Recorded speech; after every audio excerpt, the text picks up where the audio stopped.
ओम नमः श्रीदेभ्यः। जय श्री ओम नमः श्रीदेभ्यः। ओम नमः श्रीदेभ्यः। ओम जय जय जय नमोस्तु नमोस्तु नमोस्तु। नमो अरिहंताणं नमो सिद्धाणं नमो आयरियाणं नमो वैच्छायाणं नमो लोयिषव्यसाहूणं नमः समयसाराय स्वानुभूत्या च कास्यते चित्स्वभावाय भावाय सर्वभावान्तरिच्छति अनन्तधर्मणस्तत्त्वं पश्यन्ति प्रत्यगात्मनः अनेकान्ते मयि मूर्ते नित्यमेव प्रकाशितं वन्दितोऽसौ विसिद्धे ध्रुवं बलमणोभं गतिं पत्ते भोच्छामि समय पाहुडे मृणमो शुद्ध के बिली भणिदम मृणमो शुद्ध के बिली भणिदम।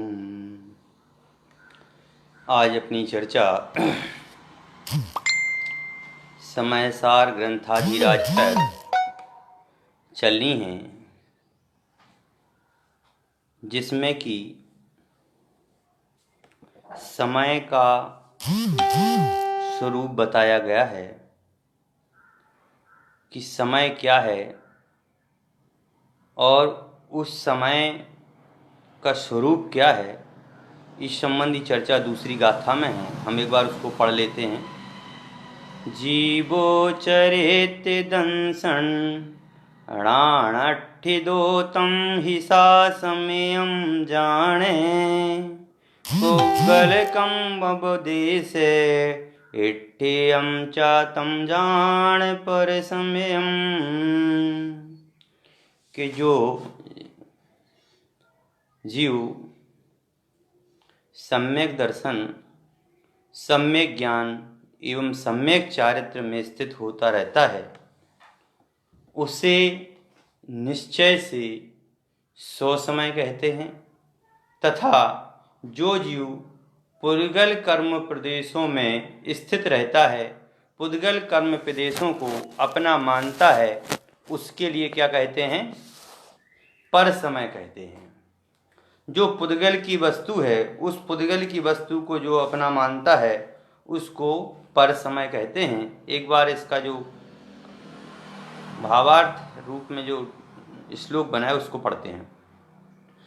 जो शुद्ध बोध वृत्ति दर्शन में समाता होता निजी समय जीव वही सुहाता।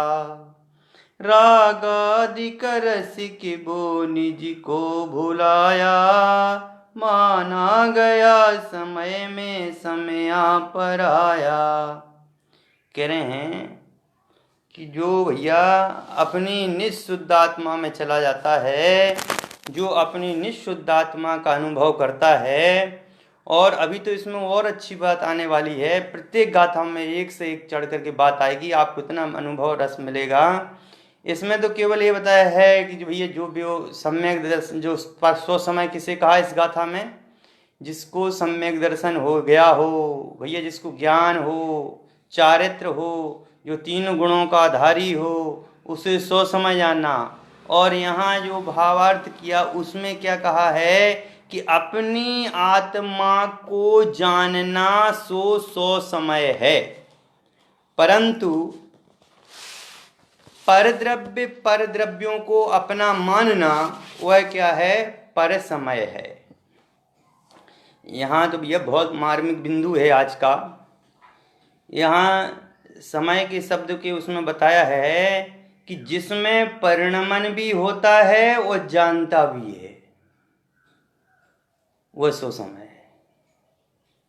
जिसमें परिणमन भी हो और जानना भी हो। समय किसे कहा? कि जिसमें परिणमन व जानना एकत्व पूर्वक हो, उसे क्या कहा? कि उसे सो समय कहा। जो एक समय में परिणमन भी करता हो और उसी समय में जानता भी हो, एक ही समय में दोनों क्रियाएं हो रही हो। ऐसा नहीं कि जानना अलग हो रहा हो और परिणमन अलग हो रहा हो। समझ गए ना। लेकिन जानना और परिणमन होना दोनों एक ही साथ होते हैं। यह वस्तु का स्वरूप है। इस वस्तु के स्वरूप में परिणमन और ज्ञान, परिणमन होना और ज्ञान होना दोनों एक साथ देखा जाता है, दोनों अलग अलग होते नहीं हैं। लेकिन जब वह देखना और परिणमन करना एक साथ हो और ज्ञान से जानना उसी समय परिणमन होना, उसी का नाम तो है सो समय। कि जो वस्तु जैसे परिणमन हो रही है और उसी समय हमारा जो ज्ञान है वह ज्ञान, समझ गए ना। क्योंकि इसमें बता रहे हैं कि एकत्व होना चाहिए, एकत्व होना चाहिए। परिणमन अलग और मतलब में समय अलग, ऐसा अलग अलग नहीं होना चाहिए। परिणमन और समय ये दोनों के दोनों एक साथ ही घटित हों, समझ गए। परिणमन करते हुए भी जो अलग से थोड़ी है, एक ही है। मतलब जो परिणमन कर रहा है वही जान रहा है, जो जान रहा है वही परिणमन कर रहा है, समझ गए ना। ऐसा होता है कि नहीं होता है भाई। एकत्व कभी छूटता नहीं है। जानना और परिणमन एक साथ होता है, एक ही समय होता है, और एक ही समय परिणमन और एक ही समय जानना होने के कारण से ही उसे समय कहा गया है। प्रत्येक जीव में, प्रत्येक उसमें, समझ गया। अलग अलग से कुछ भी नहीं होता है। हम सोच रहे होंगे कि भैया द्रव्य कर्म अलग होगा, भाव कर्म अलग होगा और नो कर्म अलग होगा, समझ गए ना। तो कह रहे हैं कि द्रव्य कर्म और भाव कर्म और द्रव्य कर्म, भाव कर्म और नो कर्म, ये तीनों कर्म जब यह जीव एक साथ जानता है ना, जानना, मैंने कहा है जानना, समझ गए ना। परिणमन और जानना, इस बात को विशेष ख्याल में रखना। क्योंकि जीव नामक जो वस्तु है वह एक साथ ही तीनों को जानता है और एक साथ ही तीनों को अनुभव लेता है, अलग अलग नहीं है। वस्तु में एकत्व ही है, एकत्व को नहीं छोड़ती। कोई भी वस्तु है वह एकत्व को नहीं छोड़ती है, एकत्वपना तो उसमें रहता ही है। द्रव्य को जाना तो गुण को भी जाना, गुण को जाना तो पर्याय को भी जाना। और जो द्रव्य गुण पर्याय को जानता है वह सो समय है, और अलग अलग यदि जानता है तो वह पर समय है। अब बात को यही समझना है, सो समय और पर समय को।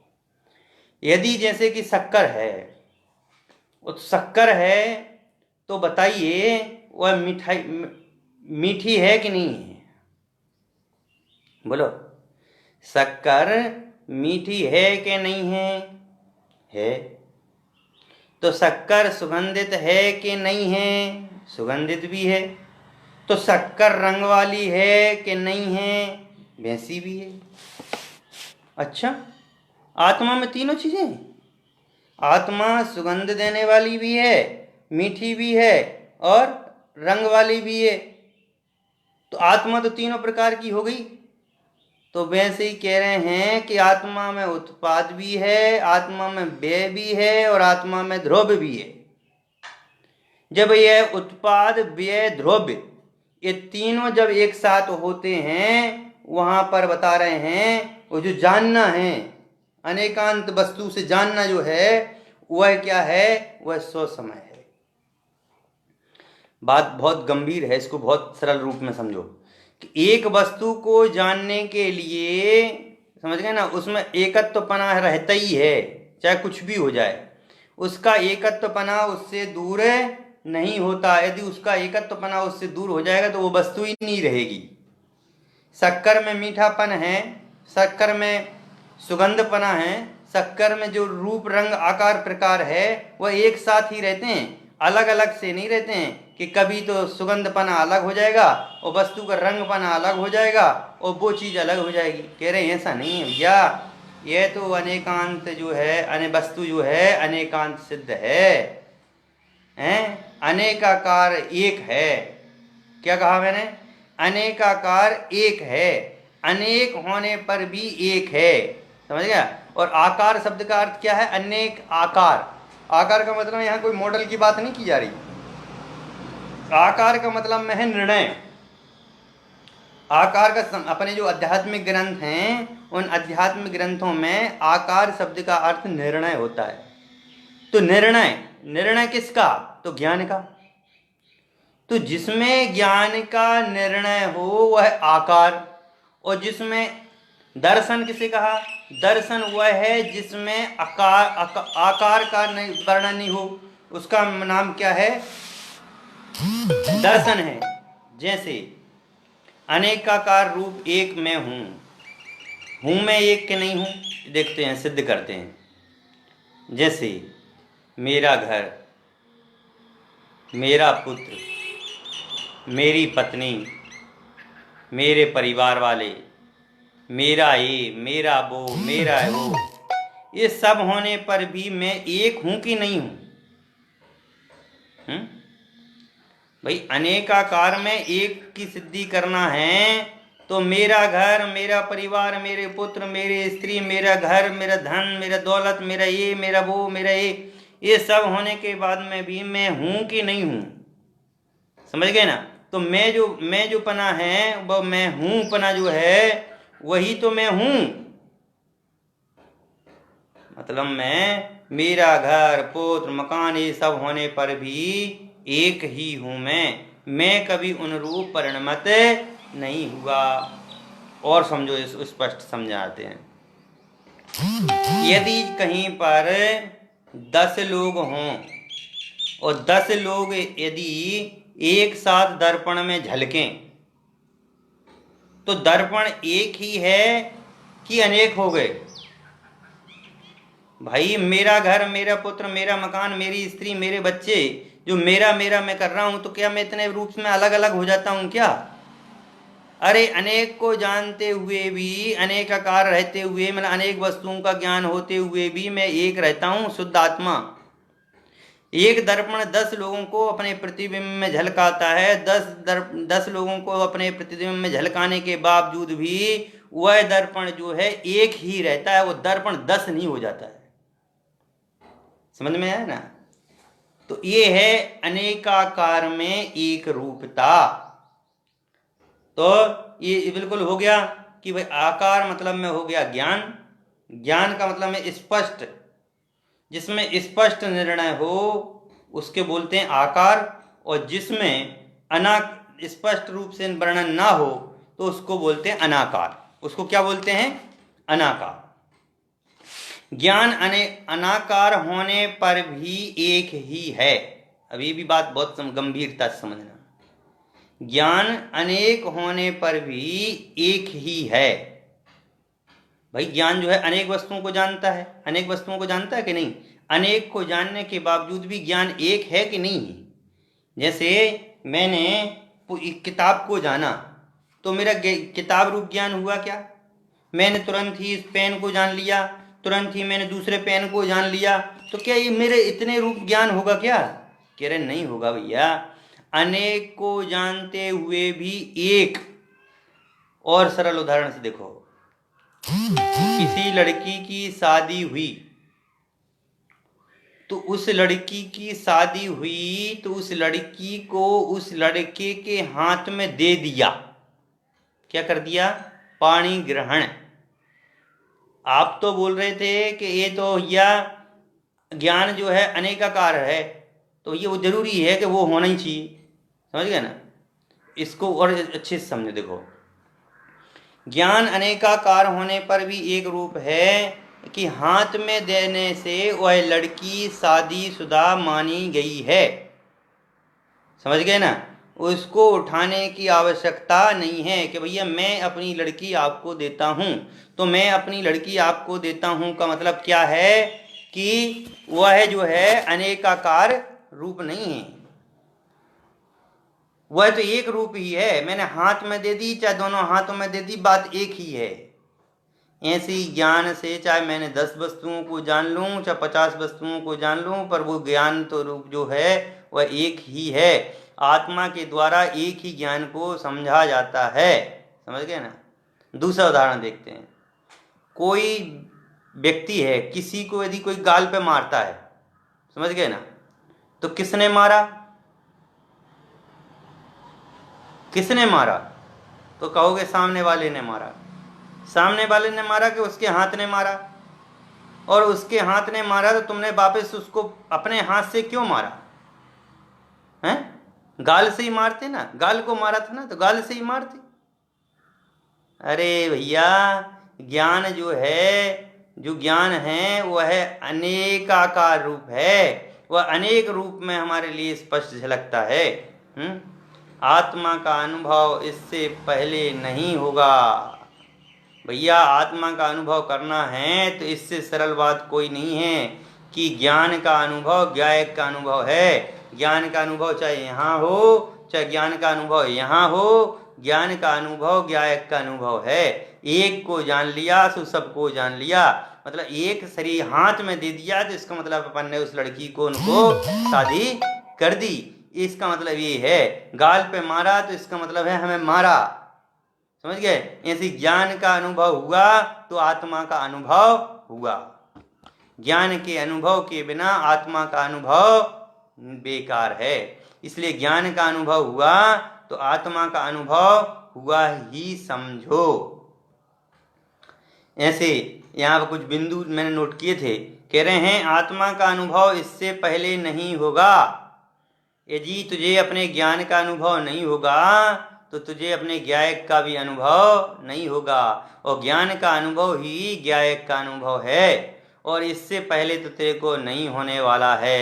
यदि आत्मा का अनुभव इससे पहले नहीं होगा, इसलिए या तो वो आत्मा का अनुभव होगा तो सिद्धालय में होगा, या अरहंत दशा में आत्मा के प्रदेश जानने में आएंगे, या तो आत्मा के अनंत गुण अनुभव आएंगे, ना इससे पहले गुण व प्रदेश दिखेंगे।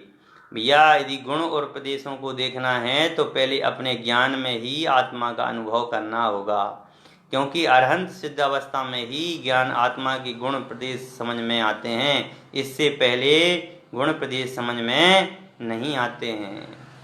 यदि गुण प्रदेशों को चखना है तो एक को चखो तो सबको चखने का अनुभव होना चाहिए। आम के वाले के यहाँ आप आम लेने गए तो बोलिए जितने आप आम लेते हैं क्या पूरे चख के देखते हैं?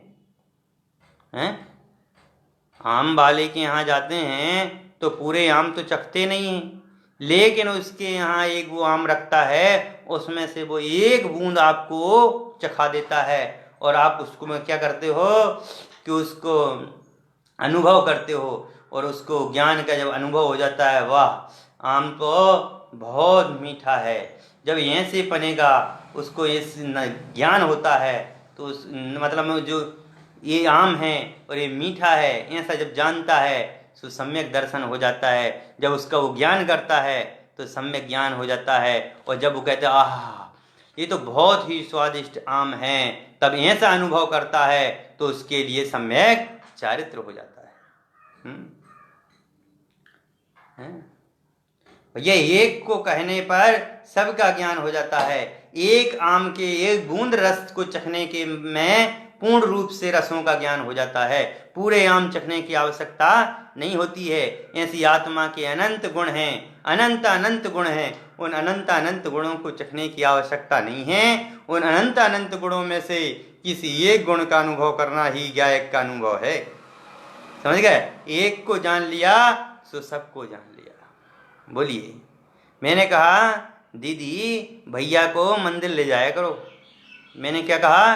दीदी भैया को मंदिर ले जाया करो। तो दीदी क्या कहेगी? पोटली बना के ले जाऊं? बोलिए, दीदी भैया को मंदिर कैसे ले जाएगी? पोटली में बांध के ले जाएगी? अरे नहीं भैया, वो केवल एक उंगली पकड़ेगा और एक उंगली पकड़ करके वो मंदिर जा सकते हैं। ऐसे ही कह रहे हैं भैया कि ज्ञान की उंगली पकड़ लोगे तो तुम्हें आत्मा अनुभव में आ जाएगा। पूरे ज्ञान को पकड़ने की आवश्यकता नहीं है, केवल एक ज्ञान को पकड़ लेने से आत्मा का पूरा रस अनुभव में आने लगता है। यदि बच्चा छोटा सा बच्चे की यदि एक उंगली पकड़ लेता है तो वो सैकड़ों मील का रास्ता तय कर लेता है, मंदिर भी पहुंच जाता है। अरे भैया ऐसे एक ज्ञान को पकड़ने से वस्तु पूरी समझ में आ जाती है।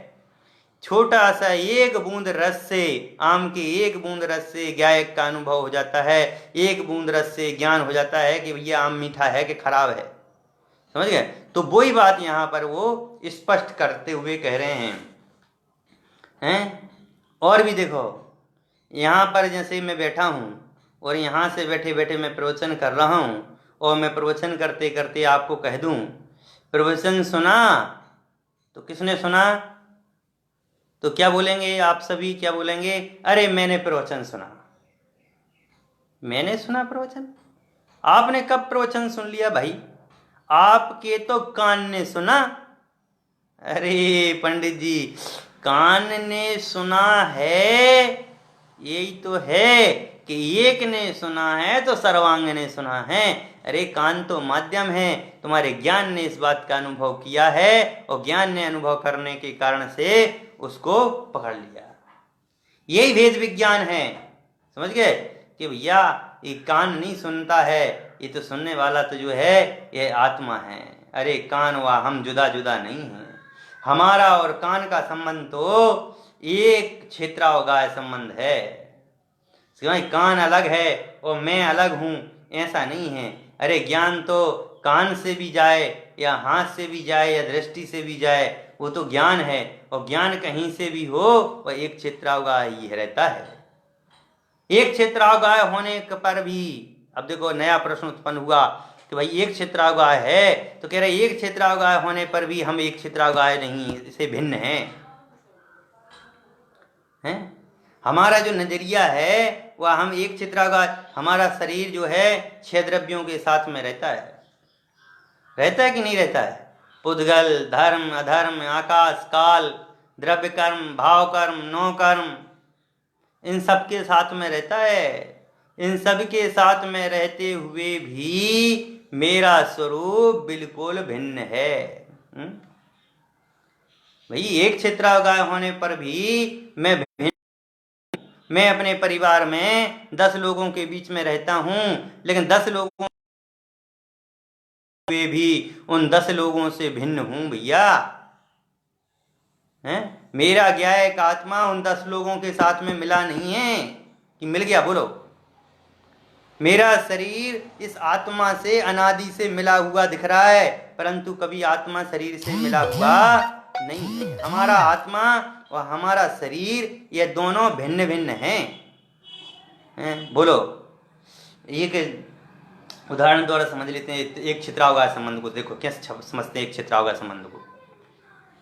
1 लीटर दूध लिया मैंने और 1 लीटर पानी लिया, समझ गए ना? 1 लीटर दूध और 1 लीटर पानी दोनों को मिला दिया तो कितना दूध हो गया?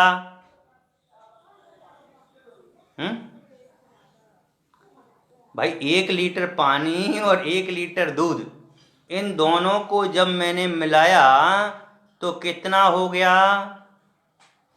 तो यहां कहेंगे कि भैया वो 2 लीटर दूध हो गया। अच्छा, और 1 लीटर दूध में 10 लीटर हमने पानी मिला दिया तो कितना दूध हो गया? पंडित जी ऐसे थोड़ी होता है। अभी तो 1 लीटर दूध में 1 लीटर पानी मिलाने पर जो था वह 2 लीटर हो गया था। तो अब इसका मतलब 1 लीटर दूध में 10 लीटर पानी मिलाएंगे तो 11 लीटर दूध हो जाएगा। होगा क्या भैया? चाहे कितना ही पानी मिला दो, कितना ही कुछ भी कर दो, लेकिन 1 लीटर दूध में तो जो माल है वह 100 ग्राम ही है। अब तुम 10 लीटर पानी मिला दोगे और मैं कहूँगा भैया उसका जो घी है वो घी निकालिए, तो जब आप घी निकालोगे तो कितना घी निकलेगा? 100 ग्राम। क्यों? 11 लीटर दूध था, 1 लीटर दूध और 10 लीटर पानी, और इसको उबालने के लिए कहा मैंने, आपने उबाल के 100 ग्राम ही निकाला। और जब 1 लीटर ही दूध था और 1 लीटर पानी मिलाया था जब भी 100 ग्राम ही निकला था। और केवल एक पेवर 1 लीटर दूध था, उस समय भी मैंने गर्म करवाया तो उस समय भी ये 100 ग्राम ही निकला। ऐसा क्यों? कहते हैं कि भैया यही एक क्षेत्रावगाह संबंध है, यही एक क्षेत्रावगाह संबंध है। दूध दूध है और पानी पानी है। ये आत्मा का जो ज्ञान स्वभाव है वह ज्ञान स्वभाव है, और आत्मा के ज्ञान स्वभाव में कोई अन्यत्र चीज मिलती नहीं है। ये 6 द्रव्य एक साथ रहने पर भी ये 6 द्रव्य कभी मेरे हुए नहीं हैं। ये 6 द्रव्य कभी मेरे हुए नहीं हैं और ये 6 द्रव्य कभी मेरे होंगे भी नहीं। बात को बहुत क्लियरिटी से समझना कि भैया मैं तो कैसा हूं, मैं अरस अरूपी अस परसी, पर से कुछ भी संबंध नहीं। मैं तो कैसा हूं, अरस अरूपी हूं। यह दूध तो दूध ही रहेगा, दूध कभी पानी को छूता नहीं है और पानी कभी दूध को छूता नहीं है। समझ गए ना? ऐसे ही आत्मा जो है शरीर आदि के साथ में, कर्मों के साथ में रहने पर भी आत्मा उनसे भिन्न है। वह आत्मा कभी शरीर आदि रूप हुआ नहीं। बोलो, अनादिकाल से यह शरीर के साथ आत्मा है, तो यह आत्मा शरीर की हुई? दूध वाला रोज दूध में पानी मिलाता है, कभी वह दूध पानी हुआ या पानी दूध हुआ? नहीं हुआ। आत्मा आत्मा ही रहता है और शरीर शरीर ही रहता है। दोनों भिन्न भिन्न हैं, दोनों के गुण पर्याय भिन्न हैं और दोनों का अनुभव भी अलग है। जैसे दूध और पानी को अलग अलग कर देने पर दूध और पानी अलग अलग होता है कि नहीं होता है? बिल्कुल होता है भैया। दूध को गर्म करते रहो, गर्म करते रहो, गर्म करते रहो, गर्म करते रहो, जब वह पूर्ण रूप से जब मावा बन जाएगा तो देख लीजिए पानी कहाँ है। दूध अलग हो जाता है और पानी अलग हो जाता है। वही कहते हैं कि ये आत्मा जो है अलग है और ये ज्ञानावरणादि जो कर्म हैं, द्रव्य कर्म हैं और मोह राग देश आदि रूप जो भाव कर्म हैं और शरीर आदि नाम कर्म जो आदि है जो है नाम कर्म हैं, यह मेरे स्वरूप नहीं है। मैं तो कैसा हूं, एकत्व विभक्त आत्मा हूं। कैसा हूं? एकत्व विभक्त आत्मा हूं। अभी मैंने कहा था मैं तो एक क्षेत्रावगाह है संबंध है भी नहीं, मतलब एक क्षेत्रावगाह संबंध है, हैं? भैया सबके साथ में रहते हुए भी मैं सबसे अलग हूं। सभी आत्माओं के साथ में रहते हुए भी मैं सभी आत्माओं से भिन्न हूं। सभी आत्माएं मेरी नहीं हैं, मेरा उनसे कोई संबंध नहीं है। अब बात आई एकत्व और विभक्त। तो एकत्व क्या है? एकत्व का मतलब है कि अपनी आत्मा अपने गुण पर्यायों में एक है। आत्मा, बहुत ध्यान सुनना, आत्मा अपनी गुण पर्यायों में एक है। आत्मा अपने गुण पर्यायों से भिन्न नहीं है। द्रव्य अपने गुण पर्यायों से भिन्न नहीं है। जैसे कि मेरा हाथ है, समझ में आया ना? जैसे मेरा हाथ है और इस हाथ को कोई मरोड़े तो दर्द होगा कि नहीं होगा? होगा। कोई कान मरोड़े तो दर्द होगा कि नहीं होगा? होगा। तो भैया एकत्व है। ये यहां दबाओ चाहे यहां दबाओ चाहे यहां दबाओ, कहीं भी दबाओगे तो दर्द तो होगा ही होगा। समझ गए? एकत्वपना है, हैं? कि आत्मा में द्रव्य गुण पर्याय हैं, एक ही हैं। और ये एक कब हैं? सम्यक दर्शन होने पर। जब तक सम्यक दर्शन नहीं है जब तक यह एक नहीं है। लेकिन सम्यक दर्शन होने पर द्रव्य को जानना, गुण को जानना, पर्याय को जानना, ही तीनों को जानना भी एक ही है। सम्यक दर्शन हो जाने के बाद में ये तीनों एक ही रूप दिखाई देते हैं। जैसे कोई हमारा कान खींचे तो भी दर्द होता है, हाथ खींचे तो भी दर्द होता है, कुछ भी क्रिया करे तो भी हमें दर्द होता है। इसका मतलब में क्या है कि हमारा एकत्व संबंध है कि नहीं है? बिल्कुल है। देखो उदाहरण से समझो, शक्कर है, दूध में शक्कर डाली, दूध कैसा हुआ? सब कोई बोल देगा अभी मीठा हुआ। दूध में शक्कर डाली तो शक्कर कैसी, दूध कैसा हो गया? मीठा हो गया। नहीं, गलत।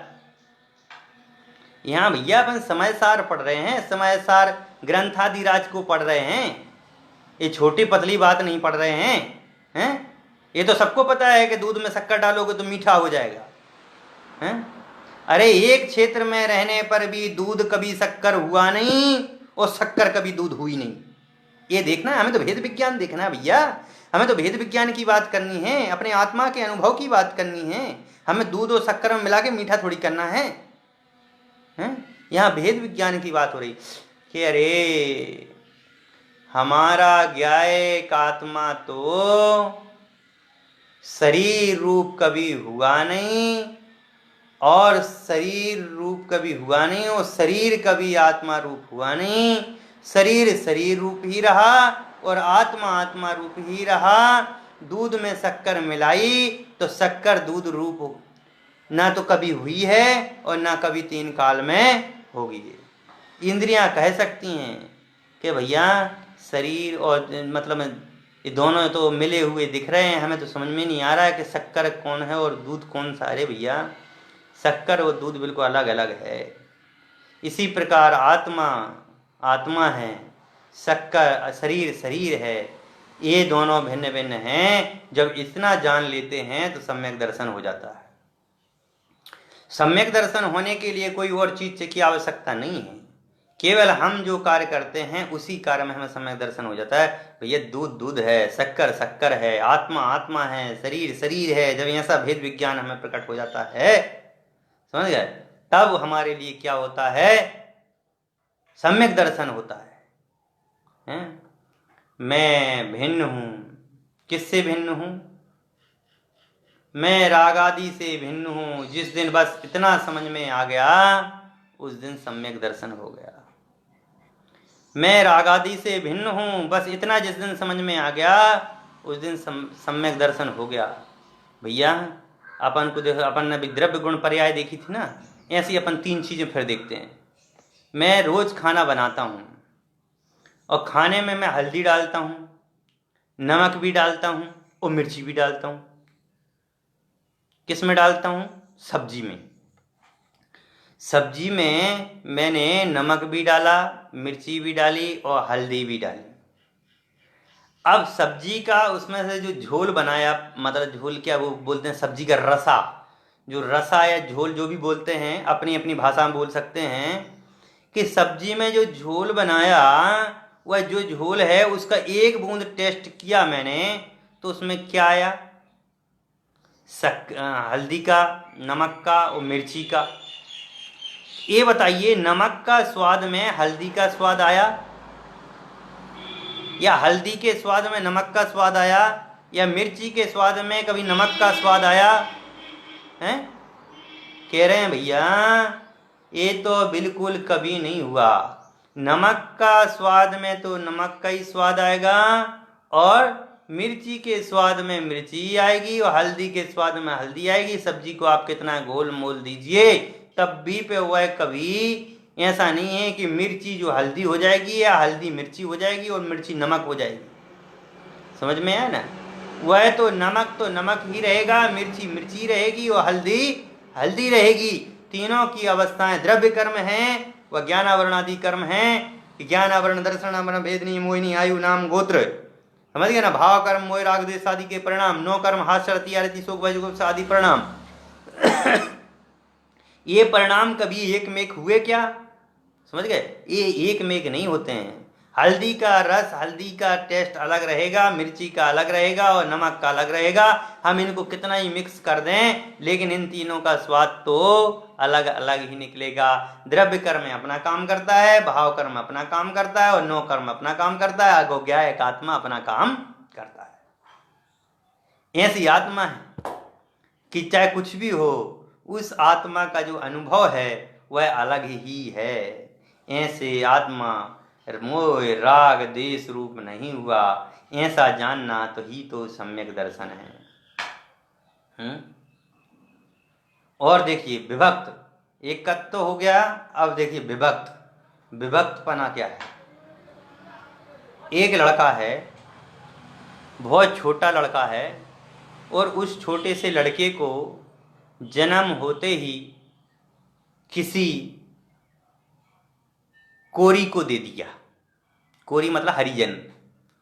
किसी हरिजन व्यक्ति को हमने एक बच्चे जैन कुल में उत्पन्न बच्चे को हमने कोरी को दे दिया, और कोरी का बच्चा जब बड़ा हो गया तो उसकी जो माँ है वह माँ उसको देखेगी, रोज देखती थी कोई बात नहीं, लेकिन जब उसकी माँ को पता चला कि जो यह हल्कू है, मतलब उस लड़के का नाम देख लीजिए, यह जो हल्कू है, ये हल्कू जो है, ये कोरी जो है, ये मेरा बेटा है। क्या? ये मेरा बेटा है।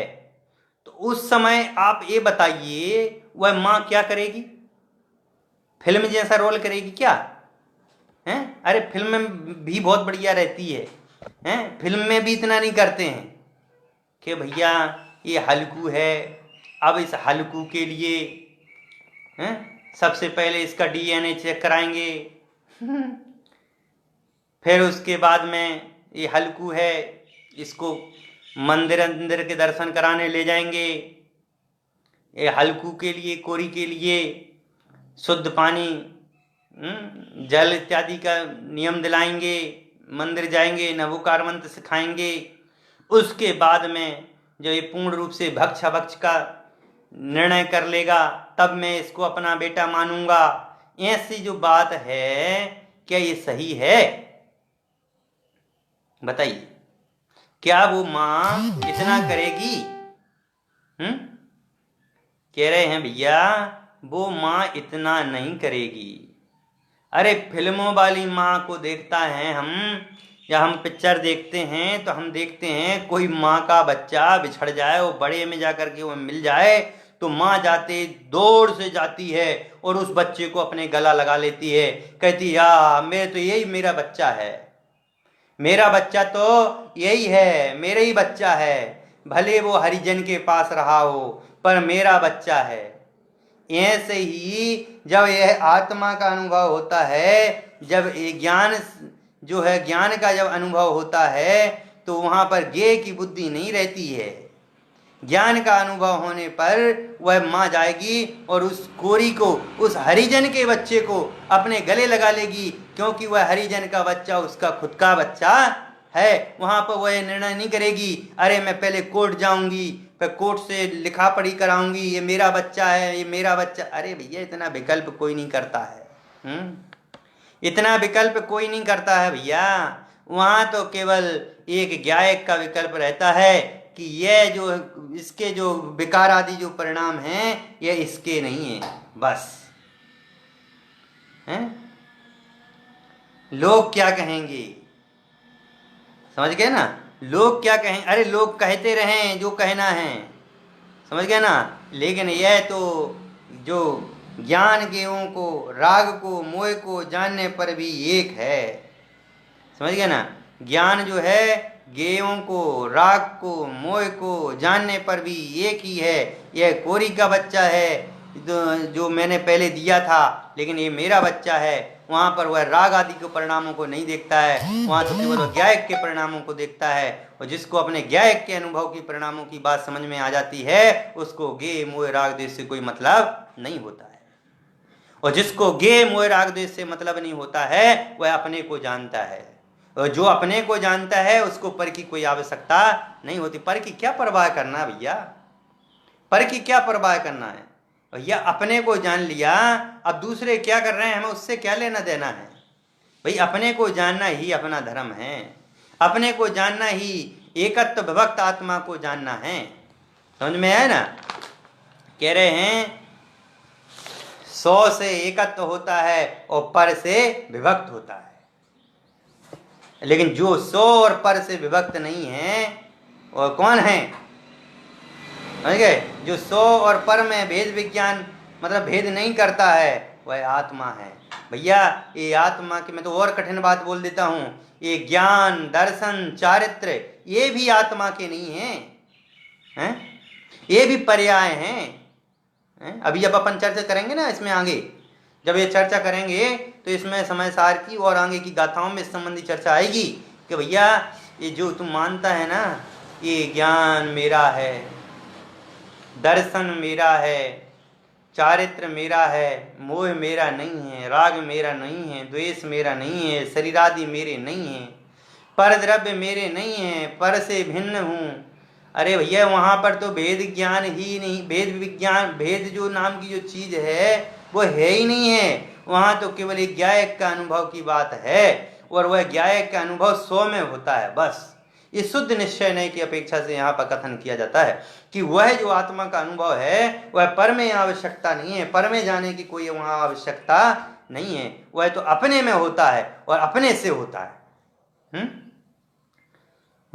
यहाँ पर देखिए, यदि हम कहें कि यहाँ पर कोई महिला संगीत हो रहा हो और उस महिला संगीत को देख करके हम कहें यहाँ कितनी स्त्री हैं, समझ गए ना, वो नहीं समझ में आया। हमने फिर कहा क्यों हल्कू, तुम्हारी मम्मी कौन सी हैं? तो खड़े होकर के बताता है वो मेरी मम्मी है। अरे भैया ये तेरी मम्मी नहीं है, स्त्री आत्मा नहीं है, आत्मा स्त्री नहीं है, मम्मी आत्मा जो है वह आत्मा नहीं है, वो पर्याय है।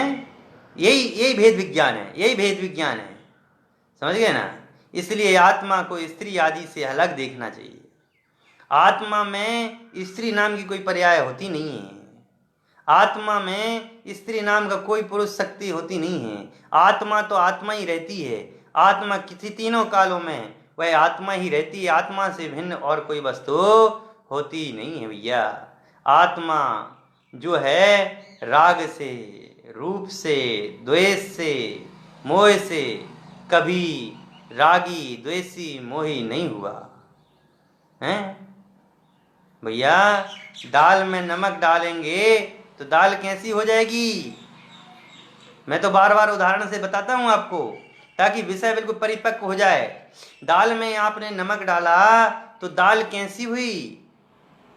कह रहे हैं दाल में नमक डाला तो दाल दाल रूप ही रही, नमक नमक रूप ही रहा।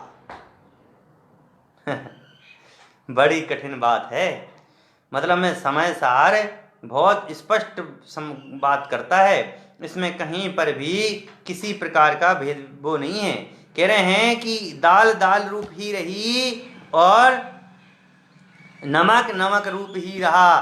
दाल में खारापना नहीं था और नमक में दालपना नहीं था। समझ गए ना, ये भेद विज्ञान है, ये एकत्व को जानना है, ये अपने को जानने की बात है। बोलो मैं यहां बैठा हूं, मैं कितना हूं? एक हूं कि चार हूं? मैं यहां बैठा हूं, मैं यहां एक हूं कि चार हूं? आप अभी बोल दिया होगा किसी ने तो, पंडित जी आप तो एक ही दिख रहे हैं। अरे मिथ्यात है, मैं एक नहीं हूं, हैं? मैं चार हूं, चार, द्रव्य गुण और पर्याय। नहीं, द्रव्य कर्म भाव कर्म और नो कर्म के सहित और एक मेरे जीव सत्ता, वो चार हूं। मैं हूं कि नहीं हूं? बोलो ज्ञानावरणी कर्म है, द्रव्य कर्म है कि नहीं है? है पंडित जी। मोह राग द्वेष आदि भाव कर्म है कि नहीं है? बिल्कुल है। शरीर आदि नो कर्म है कि नहीं है? बिल्कुल है। और एक जीव नाम की सत्ता है कि नहीं है? बिल्कुल है। तो भैया मैं चार हूं, समझ गए ना। और ये जहां पर कह रहे हैं कि द्रव्य कर्म भाव कर्म और नो कर्म का जहां पर भेद नहीं रहता है, समझ गए ना, जहां पर द्रव्य कर्म और नो कर्म का कोई बात ही नहीं रहती है, वहां पर एक ज्ञायक भाव की बात होती है, वह जीव आत्मा तत्व की बात होती है। जहां केवल एक आत्मा का अनुभव होता है वहां इन चार की कोई आवश्यकता नहीं होती है। देखो एक उदाहरण से और समझो। जो टेंशन लेता है, राग करता है, द्वेष करता है, वह कौन है? भाव कर्म है। समझ गए ना। समय तो नहीं हो गया भैया, समय भी देखना पड़ता है। समय तो हो गया है पर 2 मिनट और लूंगा मैं। अभी आज अपनी गाथा का हुआ ही नहीं, वो इस पर समय सो समय समझाना था, तो उसके समझाने के लिए मेरे को ये विषय भी लेना जरूरी था, क्योंकि वो सौ समय वो पर समय वाली बात समझ में नहीं आती। देखो एक बात और मैं समझा देता हूँ कि एक बार क्या हुआ, एक डॉक्टर साहब थे और एक कोई शुगर वाले व्यक्ति थे, शुगर वाले। तो डॉक्टर के यहाँ गए, डॉक्टर ने कहा आप टेंशन बहुत लेते हो, आप टेंशन मत लिया करो, आप टेंशन नहीं लोगे तो आपकी शुगर ठीक हो जाएगी, आप बीमार हो आप सही हो जाओगे, टेंशन मत लिया करो। वो घर गया, अपनी मिसेस को बोला अरे आवाज मत करो, डॉक्टर ने कहा टेंशन नहीं लेना। बच्चों से बोले अरे टीवी बंद करो भाई, डॉक्टर ने बोला टेंशन नहीं लेना। ऐसा कर करके उसने उसको इतनी टेंशन हो गई कि जितनी टेंशन वो पहले नहीं लेता था उसकी ज्यादा से दुगनी टेंशन उसको टेंशन की टेंशन हो गई। समझे कि टेंशन नहीं लेने की टेंशन हो गई, समझ गए ना। फिर वो है डॉक्टर के पास गया, एक बार गया, डॉक्टर ने कहा तुम टेंशन बहुत लेते हो, टेंशन खत्म करो। फिर वो 6 महीने बाद फिर गया और फिर बोला, तो वो डॉक्टर से बोला ऐसा है अब आपको टेंशन हो जाएगी। डॉक्टर ने कहा कैसे टेंशन हो जाएगी, कहने लगे यदि ऐसे करने से, टेंशन नहीं लेने से शुगर ठीक हो जाती तो सभी ठीक हो जाते। ऐसे ही द्रव्य कर्म, भाव कर्म और नो कर्म ये मेरे नहीं है, मेरा स्वरूप इनका नहीं है, इनकी टेंशन ही क्यों लेना। एक टेंशन लेना है तो अपने ज्ञायक भाव की टेंशन लेना है, और ज्ञायक भाव की टेंशन लेने से ही तुम्हारा संसार चक्र का जो परिणमन है वह स्वतः ही खत्म हो जाएगा। समझ गए ना। तो इस प्रकार अपने ज्ञान दर्शन स्वभावी निज आत्मा को द्रव्य कर्म, भाव कर्म, नो कर्म से रहित परम शुद्ध निश्चय नय की दृष्टि से अपने को अपने रूप से जानना देखना सो समय है, और पर पदार्थ पद पुद्गलादि पदार्थों को, ज्ञानावरणादि कर्मों को, भाव कर्मों को और अपने 9 कर्मों के सहित आत्मा को जानना, उसका नाम है पर समय। शरीर आदि पर द्रव्यों को जानना, इसका नाम है पर समय, इसको अपना मानना, उसका नाम है पर समय, और अपनी निज आत्मा को जानना, इसका नाम है सो समय। इस प्रकार अपन ने आज थोड़ा सा देखा है, कल अपन इसको प्रश्नोत्तर के माध्यम से देखेंगे। आज का समय तो हो गया है, 3:45 बज चुके हैं, तो इसको कल अपन प्रश्नोत्तर के माध्यम से इसकी चर्चा करेंगे, और उसके बाद में तीसरी गाथा अपन यहाँ से लेंगे, जिसमें भी यही बात, बहुत अच्छी सुंदर सुंदर चर्चा है। इसको सुनने में थोड़ी सी प्रॉब्लम आती है, लेकिन बाद में जैसे जैसे अपन सुनेंगे समझेंगे तो कोई सा विषय कठिन नहीं है। जैसे अपन को खाना खाना कठिन नहीं लगता है, उसको पचाना बहुत कठिन लगता है, वैसे ही जिनवाणी को सुनना बहुत कठिन लगता है, लेकिन उसको पचाना उतना कठिन नहीं है जितना कठिन अपन समझते हैं। केवल उसका चिंतन कर लेने मात्र से जिनवाणी समझ में आ जाती है। केवल सुनना बहुत कठिन है, उसके सुनने के लिए आप बिल्कुल तटस्थ रहें और अपनी आत्मा को समझें, मनन करें और उसी में लीन हो। इसी मंगल भावना के साथ में वाणी 9 बार नवोकार मंत्र।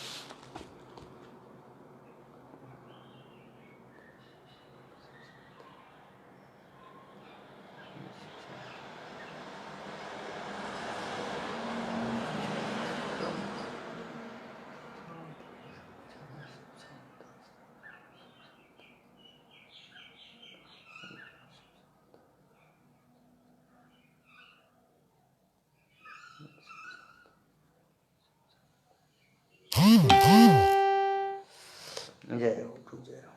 बुद्धवाद सावन जिनवाणी माता की जय।